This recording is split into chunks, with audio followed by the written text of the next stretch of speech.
El día que mi hijastra decidió hacerme la vida imposible, supe que mi matrimonio había empezado a romperse, aunque en ese momento todavía me negaba a aceptarlo, porque yo seguía creyendo que el amor y la paciencia podían salvar una familia que ya estaba fracturada desde antes de que yo llegara. Cuando me casé con su madre, yo no llegué a imponerme como padre, ni a reemplazar a nadie, sino con la intención honesta de construir algo estable, de ser un apoyo silencioso, de respetar los espacios y de demostrar, con hechos, que no era el intruso que ella parecía ver cada vez que me miraba con desprecio. Ella tenía 15 años cuando nos mudamos juntos, y desde el primer día dejó claro que mi presencia le incomodaba, porque cada gesto mío era respondido con silencio, cada intento de conversación terminaba en una respuesta cortante, y cada esfuerzo por acercarme se transformaba en una excusa para discutir. Al principio pensé que era una etapa, una reacción normal de alguien que había sufrido la separación de sus padres, y por eso decidí callar, aguantar y proteger a mi esposa, incluso cuando las discusiones comenzaban a ser provocadas de forma evidente y siempre terminaban dejándome a mí como el culpable frente a ella.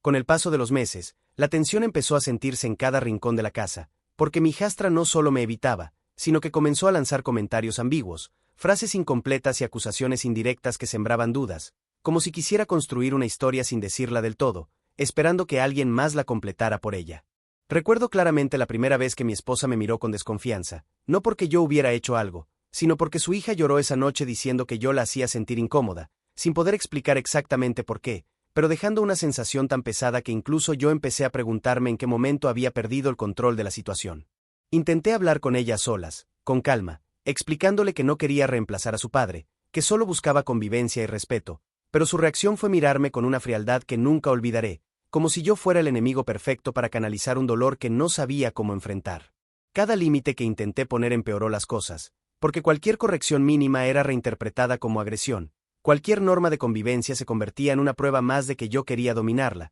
y cada discusión terminaba con mi esposa en medio, rota, sin saber a quién creerle. El ambiente se volvió irrespirable cuando un día mi hijastra insinuó, delante de un familiar, que yo tenía comportamientos inapropiados con ella, sin decirlo directamente, pero lo suficientemente claro como para que todos se quedaran en silencio, mirándome como si acabaran de descubrir algo monstruoso. Yo sentí que el piso se abría bajo mis pies, porque jamás, ni en pensamiento, había cruzado una línea, y aún así me vi obligado a defender mi nombre dentro de mi propia casa, mientras mi esposa me miraba con miedo, no por lo que yo había hecho, sino por la posibilidad de que su hija estuviera diciendo la verdad.